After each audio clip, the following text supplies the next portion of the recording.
روحوں میں اترتی ہے صدا مرہم حق کے، اللہ سے بندے کو ملا دیتے ہیں روزے۔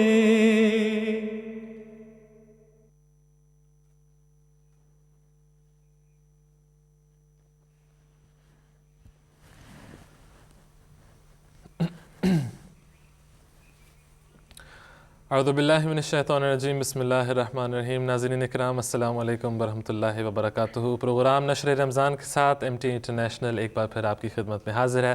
آئیے پروگرام کا باقاعدہ آغاز کرتے ہیں تلاوت قرآن کریم کے ساتھ۔ اعوذ باللہ من الشیطان الرجیم، بسم اللہ الرحمن الرحیم،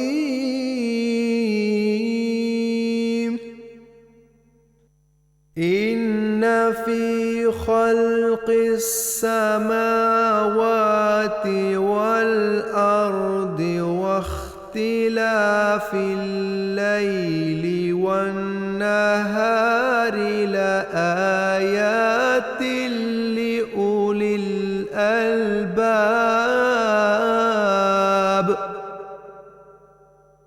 الذین یذکرون اللہ قیاما وقعودا وعلی جنوبہم وَيَتَفَكَّرُونَ فِي خَلْقِ السَّمَاوَاتِ وَالْأَرْضِ رَبَّنَا مَا خَلَقْتَ هَذَا بَاطِلًا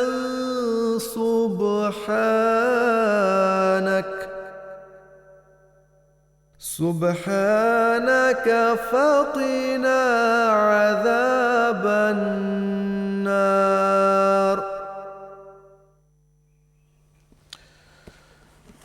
ناظرین کرام، یہ تھی سورہ آل عمران کی آیات 191 اور 192 کی تلاوت جو آپ نے ابھی سماعت فرمائی۔ اس کا ترجمہ بیان فرمودہ حضرت خلیفۃ مسیح ثانی رضی اللہ تعالیٰ عنہ کچھ یوں ہے: آسمانوں اور زمین کی پیدائش میں اور رات اور دن کے آگے پیچھے آنے میں عقل مندوں کے لیے یقیناً کئی نشان موجود ہیں۔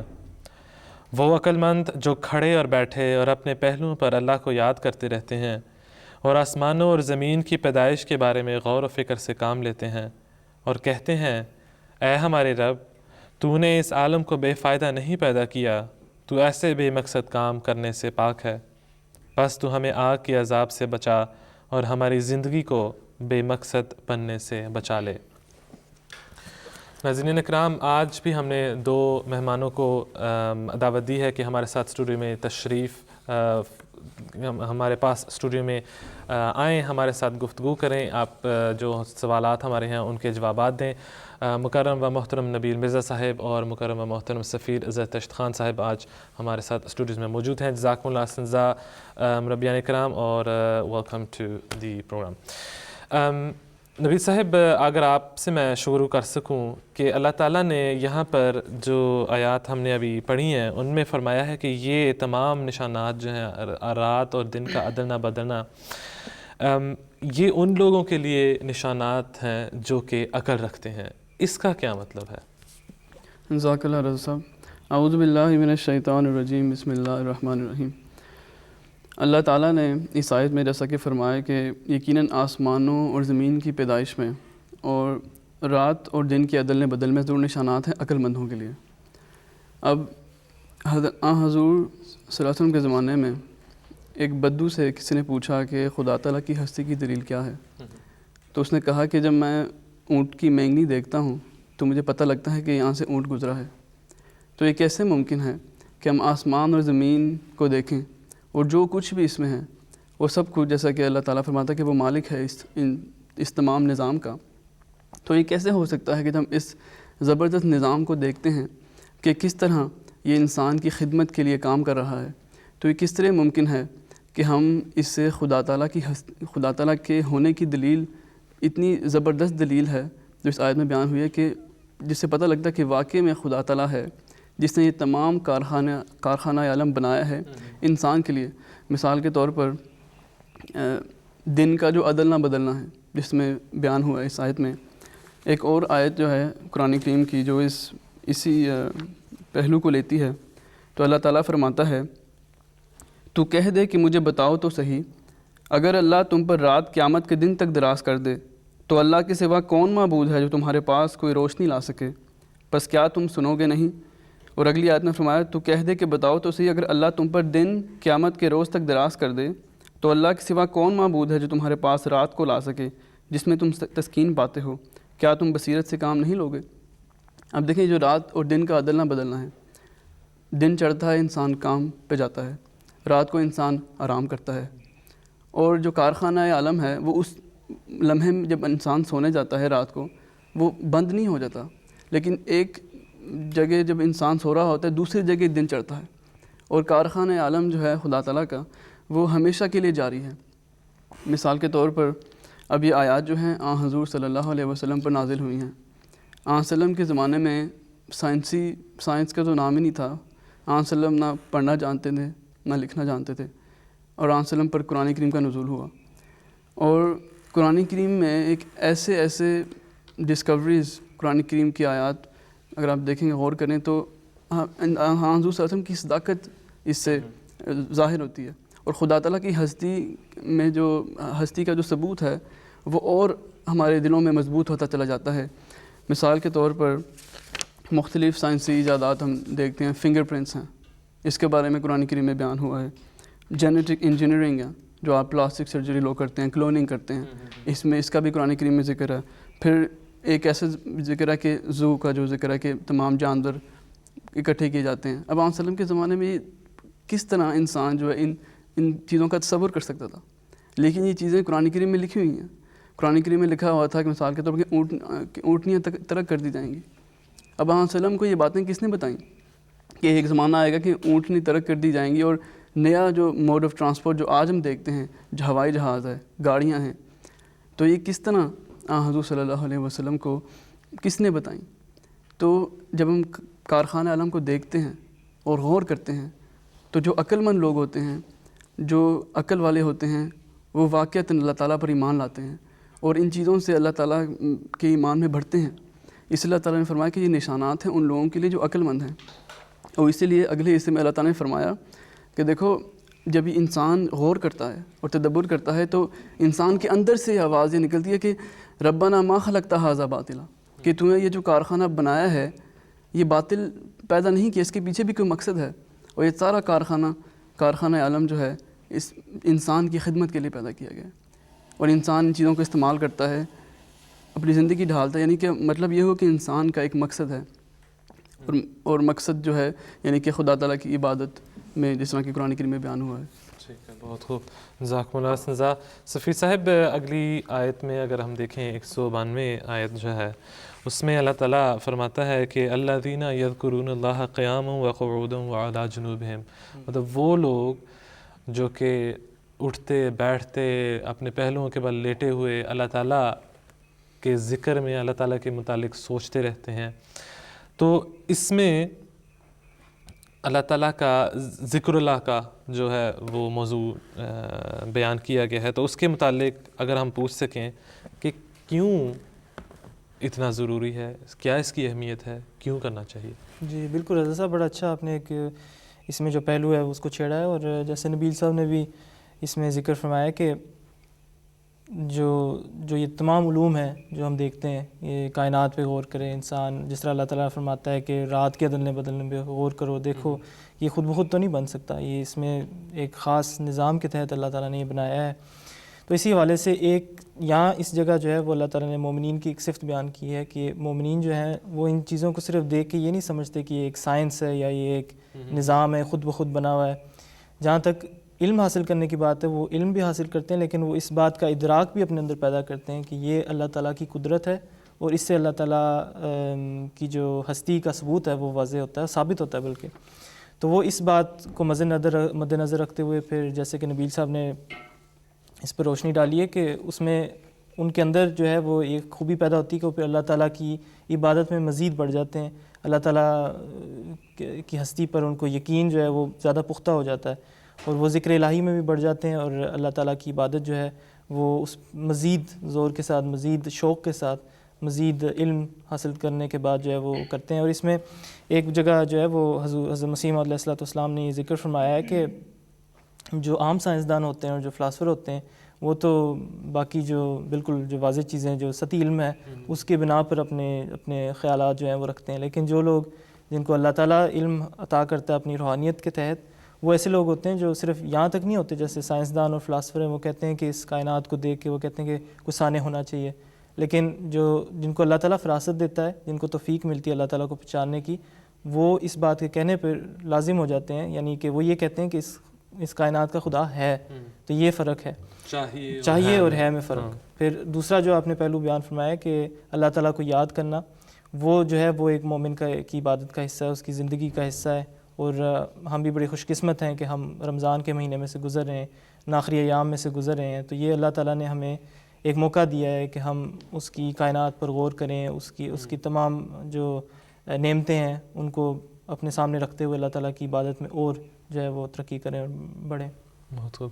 نبی صاحب، آپ نے یہ جو اس میں ایک حصہ آیا ہے ربنا ما خلقت ھذا باطلا، اس کے متعلق کچھ تھوڑا سا ذکر کیا تھا، لیکن اگر انسان اس فکرے کو پڑھے کہ اے خدا تو نے کوئی ایسی چیز بے فائدہ یا بے مقصد نہیں بنائی، لیکن اس کا پھر یہ بھی تو مطلب ہو سکتا ہے کہ چند ایسی چیزیں ہوں جن کا کوئی مقصد نہیں ہے، اللہ تعالیٰ نے بس کہہ لیں کہ یوں ہی بنا دی. کیا اس کا یہ مطلب ہے؟ دیکھیں، اس آیت میں دراصل مومنین کی کیفیت بتائی گئی ہے، یعنی کہ بتایا گیا کہ دیکھیں جب مومنین اس کائنات کو دیکھتے ہیں، اور وہ مومنین کون سے جو اللہ تعالیٰ کے ذکر کرتے رہتے ہیں، صبح و شام ذکر کرتے ہیں.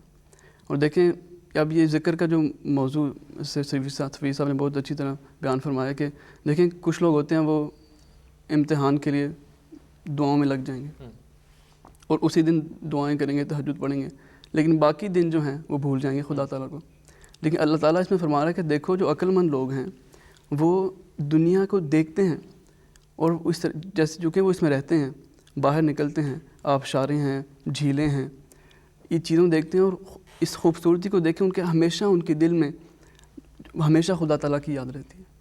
وہ اس طرح، اور یہ ایسے جو مومنین ہوتے ہیں چونکہ وہ نشانات کو دیکھتے ہیں، اس کارخانہ عالم کو دیکھتے رہتے ہیں اور ذکر کرتے رہتے ہیں، تو ان کے اندر سے یہ آواز نکلتی ہے کہ یہ جو باتیں ہیں یہ خدا تعالیٰ نے باطل پیدا نہیں کی. اور یہ جو آگے آیا ہے کہ ہمیں پاک ہے تو اور ہمیں دوزخ کے عذاب سے بچا، یعنی یہی اسی رہتے ہیں کہ خدا تعالیٰ تو نے کوئی بھی چیز باطل پیدا نہیں کی، اور یہ نہ ہو کہ ہم تجھ سے دور ہو جائیں اور دوزخ کے یعنی کہ دوزخ میں چلے جائیں. تو یہ کیفیت ایک ہے کہ انسان جو ہے ہمیشہ خدا تعالیٰ کی یاد میں رہتا ہے، اور اس کے اندر سے یہ بات نکلتی ہے کہ اللہ تعالیٰ نے کوئی بھی چیز بغیر کسی فائدے کے پیدا نہیں کی، مگر ہر چیز میں ایک فائدہ ہے.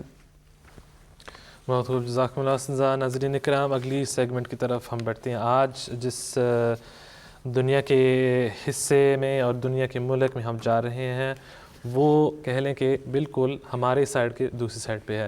آج ہم جاپان کی طرف چلتے ہیں. انیس ندیم صاحب مربی سلسلہ ہمارے ساتھ ٹیلی فون لائن پر موجود ہیں. السلام علیکم انیس صاحب. جزاکم اللہ اساتذہ، آپ نے ہمیں جاپان کے متعلق کچھ بتانے کے لیے کچھ ٹائم نکالا. انیس صاحب. جی وعلیکم السلام ورحمۃ اللہ. جی انیس صاحب، بتائیے گا کہ پہلے تو ٹائم ڈفرنس آپ کا یہاں سے لندن سے، تاکہ ہمیں تھوڑا بہت اندازہ ہو جائے کہ آپ کا کون سا ٹائم زون ہے. ہم نے سحری کے بعد فجر کا وقت ہے. اچھا، صبح کے 3:30 بجے ہوئے ہیں، کچھ دیر کے بعد ہم فجر پڑھیں گے. ٹھیک ہے ٹھیک ہے ٹھیک ہے. 8 سے 9 گھنٹے کا فرق بنتا ہے. ٹھیک ہے. تو انیس صاحب، یہاں سے آپ اگر جماعت کے متعلق کچھ بتا سکیں کہ ہماری جماعت وہاں پر کتنی ہے، کیسی ہے اور کب سے قائم ہے، تھوڑی بہت اگر ہسٹری کا ہم پوچھ سکیں. اللہ تعالیٰ کے فضل سے بڑی پرانی جماعتوں میں سے ہے. جاپان کی جماعت 1935 میں پہلے مبلغ یہاں آئے، اس سے پہلے حضرت مفتی صادق صاحب رضی اللہ عنہ کے ذریعے سے جاپان میں تبلیغ شروع ہو چکی تھی. حضرت اقدس مسیح موعود علیہ السلام نے جاپان میں تبلیغ اسلام کی خاص خواہش کا اظہار فرمایا تھا. آپ نے فرمایا تھا جاپانیوں کو عمدہ مذہب کی تلاش ہے. پھر آپ نے دعائیہ رنگ میں بھی یہ بات کہی کہ اگر خدا تعالیٰ چاہے گا تو اس ملک میں طالب اسلام پیدا کر دے گا. تو حضرت اقدس مسیح موعود علیہ السلام کی ارشادات کی روشنی میں ہی پھر جاپان میں 1935 سے مبلغین کی آمد کا سلسلہ شروع ہوا اور اللہ تعالیٰ کے فضل سے جاپانی احمدیوں کی بھی ایک اچھی خاصی تعداد اس وقت جاپان میں موجود ہے. ٹھیک ہے. تو انیس صاحب یہاں پر اب رمضان کے دوران جیسے ہم تھوڑی سی تصاویر بھی دیکھ رہے ہیں ساتھ ساتھ کہ درس کا اہتمام کیا جاتا ہے, تراویح کا انتظام کیا جاتا ہے, اور اسی طرح افطاری کا بھی میرا خیال ہے کہ آپ کے وہاں پہ پروگرام ہوتے ہوں گے. تو تبلیغی لحاظ سے جماعت کے کیا مشاغل ہیں, کیا جماعت کی طرف سے کیا جاتا ہے؟ جی الحمدللہ مساجد میں ہماری مسجد بیت الاحد جاپان جو ہے یہ جاپان کی ویسے سب سے بڑی مسجد ہے. یہاں روزانہ ہی افطار کا بھی انتظام ہوتا ہے چونکہ اس کے بعد مغرب کی نماز پڑھنی ہوتی ہے. پھر تراویح کا اور باقی 5 نمازوں کا بھی انتظام ہوتا ہے. تبلیغ کے حوالے سے ایک بات بڑی یہ ہے کہ دلچسپ کہ آج بھی ہماری نماز جمعہ کے موقع پر 10-15 غیر جماعت احباب شامل تھے. باقی نمازوں میں بھی شامل ہوتے ہیں, تراویح میں بھی, فجر میں بھی. اسی طرح جاپانی جو احباب ہیں ہمارے وہ بھی مختلف اوقات میں وقتاً فوقتاً مسجد کی زیارت کے لیے اور رمضان کے پروگراموں میں شامل ہونے کے لیے پہنچتے ہیں. اور اصل میں اس سلسلے میں ہمارا ایک خاص پروگرام افطار ڈنر جو جاپانی احباب کے ساتھ تبلیغی رنگ میں ہے وہ پرسوں اتوار کو شیڈیول ہے. اس میں بھی ایک اچھی تعداد ہے جو جاپانی مہمانوں کی شامل ہوگی. اچھا, بہت خوب. انیس صاحب یہاں پر جاپان میں چونکہ پچھلے دنوں میں بھی یا پچھلے مہینوں میں ہم نے دیکھا کہ جو سونامی اور زلزلے آتے ہیں اس لحاظ سے بھی جماعت کو خدمت کرنے کا بھی بہت موقع ملا ہے, اور خاص طور پر یہ پچھلے دنوں میں جو حادثات ہوئے ہیں تو ان کے حساب سے اس کے حوالے سے اگر بتا سکیں کہ لوگوں کے کیا تاثرات تھے, اسلام کی ظاہر ہے کہ پیغام پہنچانے کا بھی بڑا موقع ملا ہوگا, تو وہ ان کے کیا تاثرات ہیں, کیا فیلنگس تھے؟ جی اللہ تعالیٰ کے فضل سے جماعت کو اس حوالے سے بڑی نمایاں خدمت کی توفیق ملی ہے. 1995 میں جاپان کے شہر کوبے میں زلزلہ آیا, پھر 2004 میں شمال مشرقی جاپان میں زلزلہ آیا, 2011 میں بڑی بدترین سونامی آئی, اور ابھی کچھ ماہ پہلے زلزلہ آیا جاپان کے جنوبی علاقوں میں. تو بہت شدید زلزلے تھے یہ. ان سب زلزلوں میں جماعت کا یہ اعزاز ہے کہ اولین وقت میں متاثرہ علاقے میں پہنچ کے جماعت کو خدمت کی توفیق ملی ہے, اور اس بات کا بڑا اثر ہے جاپانی لوگوں پر. اب جاپانی اس سے بڑی اچھی طرح آگاہ ہے چونکہ الیکٹرانک اور پرنٹ میڈیا میں بڑی تفصیل سے اس کا تذکرہ ہو چکا ہے. لوگوں نے تحقیقی مقالے اس پہ لکھے ہوئے ہیں. حضور انور عید اللہ بن نصر العزیز نے جاپان کے 3 دورے فرمائے ہیں, اور ہر دورے میں جاپانی حضور کی خاص طور پر اس حوالے سے حضور کا شکریہ ادا کرتے ہیں کہ آپ کی جماعت نے آپ کی قیادت میں جو خدمت کی ہے یہ غیر معمولی خدمت ہے, اور ہم آپ کا شکریہ ادا کرنے کے لیے یہاں حاضر ہوئے ہیں. تو اس حوالے سے ہم نے ہمیشہ دیکھا ہے کہ جاپانی قوم اسلام اور احمدیت کو خاص نظر سے دیکھتی ہے کہ یہ اسلام کی انہوں نے جو تعلیم اور امیج جو جاپان میں پیش کیا ہے یہ بہت غیر معمولی ہے. ٹھیک ہے. تو انیس صاحب یہاں پر جو جماعت کے افراد ہیں ان کے متعلق بھی ہم کچھ پوچھنا چاہیں گے. یہ تصاویر ہم دیکھ رہے تھے ان میں سے نظر آتا ہے کافی سارے جو ہیں وہ جاپانی لوگوں نے احمدیت قبول کی ہے. تو ان کا جو یہ سفر تھا روحانی سفر, اس کے متعلق اگر ہم پوچھ سکیں کیا ان کے لیے آسانی تھی, مشکلات تھی؟ ظاہر ہے کہ رمضان کے حوالے سے بھی پہلے تو انہوں نے روزے یقیناً نہیں رکھے ہوں گے, پھر جب انہوں نے احمدیت قبول کی, اسلام قبول کیا, تو اس کے بعد ان کی کیا کیفیات تھی؟ جی اب حضرت مسیح موعود علیہ السلام نے فرمایا تھا کہ جاپانیوں کو عمدہ مذہب کی تلاش ہے, اور جن جاپانیوں نے احمدیت قبول کی ہے یہ بات ان کی زندگی میں بڑی نمایاں رنگ میں بڑی حقیقت بن کے سامنے آتی ہے. اور ہم نے دیکھا کہ جاپان میں مبلغین کی کوششوں سے بھی لوگ احمدی ہوئے, لیکن جنگ عظیم دوم کی وجہ سے بڑا عرصہ مبلغین جاپان میں نہیں رہے, روابط نہیں رہے, اپنے مرکز قادیان اور ربوہ سے بھی رابطہ مشکل تھا, لیکن جو ایمان کی رمق تھی اللہ تعالیٰ کے فضل سے وہ ان لوگوں میں قائم رہی. اور پھر اسی طرح نمازوں میں, روزوں کی طرف, قرآن کریم کی تلاوت کی طرف ان جاپانیوں کی توجہ یہ بتاتی ہے کہ انہوں نے اسلام کو, اسلام احمدیت کو ایک رسمی رنگ میں نہیں بلکہ اپنے دلوں میں اتارا ہے اور اس کے مطابق عمل کرنے کی بھرپور کوشش کی ہے. اور اللہ تعالیٰ کے فضل سے ہمارے جو جاپانی احمدی ہیں اس حوالے سے بڑے نمایاں اخلاص میں بڑے ہوئے نظر آتے ہیں. قرآن کریم سیکھتے ہیں, نمازوں میں ذوق و شوق سے شامل ہوتے ہیں, جمعے پہ آتے ہیں, اور دیگر جو ہمارے پروگرام اور تقریبات ہیں, خلافت سے محبت ان کا ایک بڑا نمایاں وصف ہمیں ہمیشہ نظر آیا ہے. تو اللہ تعالیٰ کے فضل سے ہر لحاظ سے ایمان اور اخلاص میں غیر معمولی طور پر وہ بڑے ہوئے محسوس ہوتے ہیں. الحمدللہ. جی ماشاء اللہ. انیس صاحب جزاکم اللہ احسن جزا, آپ ہمارے ساتھ ٹیلی فون لائن پر موجود رہے. ناظرین کرام, ہم آپ کو کچھ چھوٹے سے کلپس جو ہیں جاپان سے بھی دکھانا چاہتے ہیں کہ وہاں پر جو انیس صاحب نے جن جماعت ممبر کا ذکر کیا ہے کہ وہاں پر کس طرح ماحول ہے, اور چند ایک کلپس جو ہیں وہ آپ ہم دکھانا چاہتے ہیں. أعوذ بالله من الشيطان الرجيم. بسم الله الرحمن الرحيم. إنا أنزلناه في ليلة القدر وما أدراك ما ليلة القدر. ليلة القدر خير من ألف شهر. تنزل الملائكة والروح فيها بإذن ربهم من كل أمر. سلام هي حتى مطلع الفجر.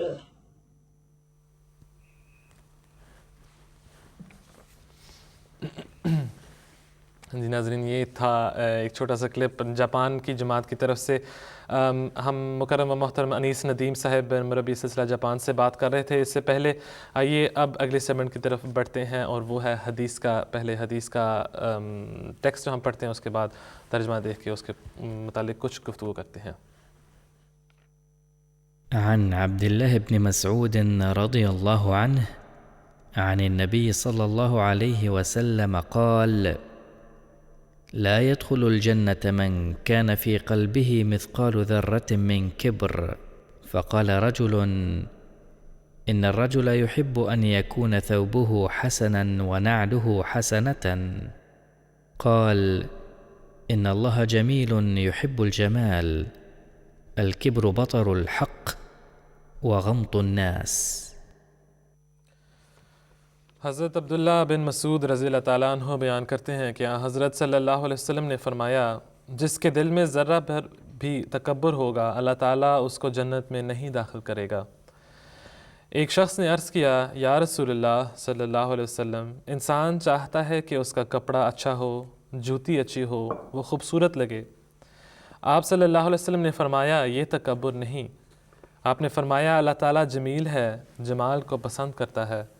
تکبر دراصل یہ ہے کہ انسان حق کا انکار کرے, لوگوں کو ذلیل سمجھے, ان کو حقارت کی نظرت سے دیکھے اور ان سے بری طرح پیش آئے. صفی صاحب, تکبر کے متعلق حضور صلی اللہ علیہ وسلم نے موٹا موٹا تو یہاں پر اس حدیث میں بیان فرمایا کہ یہ تکبر جو ہے اس کے اندر آتا ہے, کہ لیکن اگر آپ سے ہم پوچھ سکیں تکبر کے معنی کیا ہیں, اور خاص طور پر اس کو اتنا بڑا گناہ کیوں قرار دیا گیا ہے؟ جی رضا صاحب, جس طرح حدیث سے واضح ہوتا ہے کہ تکبر جو ہے وہ ایک ایسی چیز ہے جو انسان کے اعمال کو تباہ کر دیتی ہے, انسان کی روحانیت کو ختم کر دیتی ہے. تو اس میں جو اہمیت ہے جس بات کو سمجھنے کے لیے حضرت صلی اللہ علیہ وسلم نے ہمیں اس اہم بات پر روشنی ڈالی, وہ یہی ہے کہ تکبر ایسی چیز ہے جو کہ تمام گناہ کی جڑ ہے. حضرت مسیح علیہ السلام نے ایک جگہ فرمایا ہے کہ گناہ کی جو بڑے بڑے گناہوں کی جڑ ہے وہ تکبر ہوتی ہے, کیونکہ تکبر اس لیے کیونکہ شیطان نے جو اللہ تعالیٰ کی نافرمانی کی وہ اس لیے کی کہ وہ اس کے اندر تکبر تھا. تو یہ اگر ہم دیکھیں کہ شیطان کا قصہ اگر ہم قرآن کریم کے حوالے سے اس پر کو غور کریں تو اس سے پتہ لگتا ہے کہ اللہ تعالیٰ نے جب فرمایا کہ حضرت آدم علیہ السلام کو سجدہ کریں تو تمام فرشتوں نے سجدہ کیا سوائے ابلیس کے، سوائے شیطان کے، تو اس نے نافرمانی کی، اس نے اپنے آپ کو اس بات سے بڑا سمجھا کہ وہ کسی اس نے کہا بھی خدا اس کو تو نے مٹی سے بنایا ہے تو مجھے جو ہے وہ آگ سے بنایا ہے. تو یہ جو ہے یہ بنیادی بات ہے جس سے اخلاقیات پر اثر پڑتا ہے، اس سے جو ہے وہ کئی برائیاں پیدا ہوتی ہیں. اور جو تکبر ایسی چیز ہے کہ اس سے پھر نہ تو صرف یہ نافرمانی کا جو پہلو ہے وہ جو جیسے شیطان کا ذکر کیا ہے، لیکن اس کے علاوہ جو ہے اور بھی برائیاں جو ہیں وہ پیدا ہوتی ہیں. ایک بات اس حدیث میں یہ ہے کہ یہاں پہ حضرت صلی اللہ علیہ وسلم نے فرمایا کہ جس کے دل میں ذرا بر بھی تکبر ہوگا، تو یہاں پہ یہ مراد نہیں ہے کہ صرف تکبر جو ہے وہ مال سے یا اپنی ذات میں یا کسی اور طریقے سے دکھانا، لیکن دل میں بھی اپنے آپ کو کسی سے زیادہ سمجھنا. اور جیسے کہ آپ نے پوچھا تکبر کے معنی کیا ہیں، عربی میں اس کے معنی ہوتے ہیں کہ اپنے آپ کو کسی چیز سے بڑا سمجھنا، یا اپنے آپ کو یا کسی وجہ سے اپنی حیثیت جو ہے اس کو سمجھنا کہ وہ کسی سے زیادہ بڑھ کر ہے. تو اس میں جو ہے وہ یہاں پر ایک پہلو یہ بھی ہے کہ دل میں بھی انسان تکبر نہ کرے، دل میں بھی کسی کو حقیر نہ سمجھے، تو نہ صرف اظہار بلکہ دل میں بھی اپنے آپ کو جو ہے وہ کسی سے عمدہ نہ سمجھے. اور یہ عاجزی کی حقیقت ہے جو حدیث میں ہمیں ملتا ہے. اسی طرح اللہ تعالیٰ نے حضرت صلی اللہ علیہ وسلم نے ایک حدیث فرمائی، ایک حدیث میں حضرت صلی اللہ علیہ وسلم فرماتے ہیں کہ عزت اور کبریائی جو ہے وہ اللہ تعالیٰ کا لباس اور چادر ہے، اور اللہ تعالیٰ خود فرماتا ہے کہ اگر کوئی بھی مجھ سے یہ چھیننے کی کوشش کرے گا تو میں اسے عذاب دوں گا. تو یہ اتنا واضح طور پہ ہے کہ انسان اپنی حیثیت کو ہی دیکھ لے تو انسان ذات خود کچھ بھی نہیں ہے. پیدائش کو دیکھ لیں، انسان کی وفات کو دیکھ لیں، وہ دیکھ لیں کہ کس حالت سے انسان گزرتا ہے، کس حالت میں انسان اس دنیا سے جو ہے وہ فنا ہوتا ہے.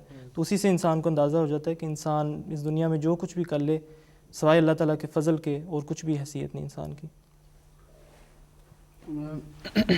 ایک بات ایڈ کرنا چاہوں گا. دیکھیں جب ہم دیکھتے ہیں کہ ہماری تخلیق کا مقصد کیا تھا، تخلیق کا مقصد تھا عبادت کرنا. عبادت کے معنی ہے کہ اللہ تعالیٰ کا غلام بننا، اللہ تعالیٰ کے احکامات پر بھرپور عمل کرنا اور ہر حکم پر لبیک کہنا. جب قرآن کریم پر نظر کرتے ہیں، غور ڈالتے ہیں، غور کرتے ہیں تو دو قسم کے احکامات ملتے ہیں. ایک وہ احکامات یعنی حقوق اللہ ہیں، اور ایک ہے حقوق العباد. حقوق اللہ یعنی نمازیں پڑھنا، حج کرنا، زکوٰۃ ادا کرنا. اور حقوق العباد یعنی کہ اللہ تعالیٰ کی مخلوق کے حقوق جو ہیں ہم نے ان کو ادا کرنا ہے. اب یہ کیسے ہو سکتا ہے کہ ہم اللہ تعالیٰ کی مخلوق کو، یعنی اللہ تعالیٰ سے ہم اتنی محبت کرتے ہیں، ہم دعویٰ کرتے ہیں کہ ہم اللہ تعالیٰ سے محبت کرتے ہیں، اس کی عبادت کرتے ہیں، نمازیں پڑھتے ہیں، تو یہ کیسے ہو سکتا ہے کہ ہم اللہ تعالیٰ ہی کی مخلوق کو، جسے اللہ تعالیٰ نے پیدا کیا، اسے ہم حقیر سمجھیں، اسے ہم حقیر جانیں کہ تم کچھ بھی نہیں ہو. تو یہ مومنین کی صفت ہی نہیں ہے. مومنین ہوتے ہیں وہ اللہ تعالیٰ کے در پر سجدہ ریز ہوتے ہیں، رو کے دعائیں مانگتے ہیں، کہ اپنے لیے بھی دعا مانگتے ہیں لیکن دوسروں کے لیے بھی دعا مانگتے ہیں. دیکھیں سورہ فاتحہ میں آتا ہے کہ ہمیں سیدھا راستہ دکھا، ہم تیری بات کرتے ہیں ہر طرف، یعنی کہ انسان کا یہ جو فلسفی سورہ فاتحہ نے بھی بیان فرمائی ہے وہ یہ ہے کہ ہم نے ہر جو اللہ تعالیٰ کی مخلوق ہے ہم سب یکساں ہیں، ہم میں سے کوئی ایک دوسرے سے بڑھ کر نہیں ہے. دیکھیں قرآن کریم میں آتا ہے کہ تم میں سے بہترین شخص وہی ہے جو متقی ہے. اب تقویٰ کا جو مضمون ہے وہ ایک ایسا ہے کہ سوائے خدا تعالیٰ کے اور کوئی ایسی ہستی نہیں ہے جو کہہ سکے کہ یہ متقی ہے. دل کی حالت کون جانتا ہے؟ صرف خدا تعالیٰ ہے جو دلوں کی حالتوں کو جانتا ہے. اس لیے ہم جیسے کہ آن وسلم کے بارے میں آتا ہے کہ ایک یہودی اور مسلمان لڑ رہے تھے، تو وہ آن وسلم کے پاس آئے، تو جو مسلمان تھے وہ کہتا کہ نہیں آن وسلم حضرت موسیٰ علیہ السلام سے بڑھ کر ہیں. آن وسلم کو پتہ تھا کہ وہ خاتم النبیین ہے، پتہ تھا کہ سب سے بڑی نبی آن وسلم ہے. آن وسلم نے فرمایا لا تفضلونی علی موسیٰ، کہ مجھے موسیٰ پر فضیلت نہ دو. آن وسلم وہ انسان تھے جن کو جنت کی بشارت پہلے سے اللہ تعالیٰ نے دے دی تھی کہ آپ جنت میں جاؤ گے، لیکن آن وسلم رو کے یعنی کہ تہجد پر اٹھتے تھے، رو کے دعائیں کرتے تھے. صحابہ نے پوچھا یا رسول اللہ اتنی دعائیں کیوں کرتے ہو؟ آن وسلم نے فرمایا کہ میں اللہ تعالیٰ کا شکر بھی نہ ادا کروں. اور حضرت مسیح موعود علیہ السلام کے اسوے کو جب ہم دیکھتے ہیں جو کہ واقعتاً حضور صلی اللہ علیہ وسلم کے غلام صادق تھے، اللہ تعالیٰ نے الہاماً فرمایا کہ تیری عاجزانہ راہیں مجھے پسند آئیں. تو دیکھیں ہم خوش قسمت ہیں کہ ہمیں حضرت مسیح موعود علیہ السلام کی جماعت میں آنے کی توفیق ملی. تو یعنی کہ ہم چاہیے کہ ہم یہ جو تکبر کی جو صفت بیان کی گئی، جیسے پیر صاحب نے بتایا کہ پہلا گناہ جو تھا یعنی کہ شیطان نے کیا وہ تکبر تھا. یعنی کہ اس کی اتنی اہمیت، یعنی کہ دیکھیں پھر وسلم کی، یعنی کہ ایک تو بتایا کہ دیکھو پہلا گناہ تھا، فرمایا کہ جنت میں داخل نہیں ہوگے، اور آدم علیہ السلام کو جس جگہ پر بھیجا اس زمین کے ٹکڑے پہ اسے بھی جنت کہا. یعنی کہ اگر اپنی زندگی کو جنت بنانا ہے، اللہ تعالیٰ کے احکامات پر چلنا ہے، اللہ تعالیٰ کے حقوق کو بھی ادا کرنا ہے اور مخلوق کے حقوق کو بھی ادا کرنا ہے. حضرت مسیح علیہ السلام کا جہاں پہ حوالہ ہے، تو حضرت مسیح علیہ السلام نے جہاں پر شرائط بیعت کے حوالے سے، جو وہی آپ کتاب بھی دیکھ رہے ہیں، تو شرائط بیعت کے حوالے سے بھی جو 7ویں شرط ہے اس کے اندر حضور فرماتے ہیں کہ جو بھی بیعت کنندہ ہے وہ تکبر سے بچے اور عاجزی اور فروتنی کی زندگی بسر کرنے کا جو ہے وہ عہد کرے. تو یہ اتنا ضروری امر ہے روحانیت کے لیے بھی اور جماعت کے حوالے سے جو ہے وہ ترقی کرنے کی بھی، کہ جو اس 7ویں شرط میں بیان کر دیا کہ عاجزی اور فروتنی سے زندگی بسر کرے. اور یہ کوئی اتنا آسان کام نہیں ہے، کیونکہ یہ اتنا بڑا گناہ ہے. تو اس کا مطلب ہے کہ یہ ایک ایسا ایک گناہ ہے جس کے لیے انسان کو جد و جہد کرنی پڑے گی بچنے کے لیے اس سے. تو یہ ایک ایسا گناہ ہے جس سے بچنے کے لیے انسان کو پوری کوشش کرنی پڑتی ہے، اور وہ اس کے لیے پھر قرآن کریم کی تعلیمات ہیں کہ استغفار کرے انسان ہمیشہ، اور بار بار کسی بھی وجہ سے اگر کسی قسم کے خیالات ایسے آتے ہیں انسان کے ذہن میں، تو بار بار اللہ تعالیٰ جو ہے وہ اللہ تعالیٰ کا جو ہے وہ اللہ تعالیٰ سے استغفار اور مغفرت مانگی جائے. اور میں سمجھتا ہوں کہ اس لحاظ سے جو اللہ تعالیٰ نے بار بار جو نمازوں کا بھی ہمیں جو حکم دیا ہوا ہے کہ نماز پڑھو، اس میں یہ ہے کہ اللہ تعالیٰ کو انسان بار بار یاد کرے، اور اس سے یہ بھی یاد دہانی ہوتی ہے کہ اصل جو خدا تعالیٰ ہے وہ اصل خدا جو ہے وہ خدا ہی ہے، جو جس کا سارا فضل، اور انسان اس کے بغیر کچھ بھی نہیں ہے. اللہ تعالیٰ کی جو صفات، جس طرح کہ آپ نے سورہ فاتحہ کا حوالہ دیا، اس میں یہی ہے کہ انسان کو یہ بار بار یاد دہانی کروائی جائے کہ تمہاری یہاں تک یہ حیثیت ہے تمہاری، اور یہ خدا ہے جس نے تمہارا خیال رکھا اور تمہیں سب کچھ دیا. جزاکم اللہ اساتذہ. ناظرین اکرام، اگلا سیگمنٹ ہمارا کوکنگ کا ہے. دیکھتے ہیں اللہ تعالیٰ کی دی ہوئی نعمتوں میں سے آج ہم کون سی نعمت جو ہے وہ کھانے کی صورت میں تیار کر کے آپ کو دکھاتے ہیں. MT انٹرنیشنل کی طرف سے تیار کیے گئے یہ چھوٹے سے ویڈیو کلپس آپ کے سامنے پیش کیے جاتے ہیں. آئیے دیکھتے ہیں آج کیا پکتا ہے. السلام علیکم. آج ہم افطاری کے لیے لے کے آئے ہیں وہ چکن بریڈ بالز ہیں، اور یہ افطاری کے لیے اسی لے کے آئے ہیں کیونکہ آپ اس کو پکوڑوں کی جگہ بھی استعمال کر سکتے ہیں. سب سے پہلے ہم چکن کو اس میں کٹنگ کریں گے. چکن کے پہلے کیوب کٹنگ کریں گے، اس کے سلائس کٹنگ کر لیں، فنگر کٹنگ، پھر اس کی کیوب کٹنگ کریں.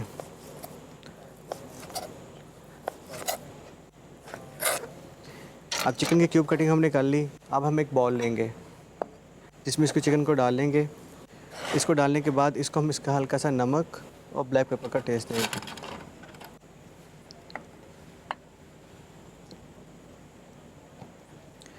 بلیک پیپر کا ٹیسٹ دے کے اس میں ساتھ vinegar, lemon juice and oil کا ہم ٹیسٹ دیں گے. اور اس کو میرینیٹ کر لیں.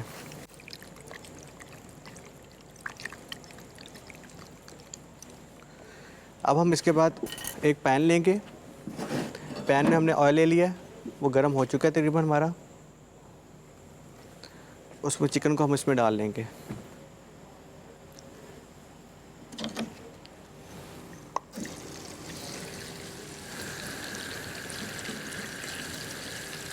اب چکن ہمارا بیک ہو رہا ہے، پین سے ہو رہا ہے.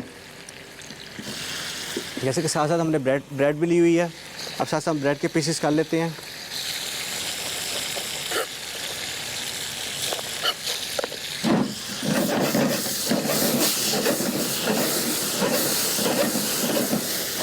تقریباً ہمارا ہاف چکن فرائی ہو چکا ہے.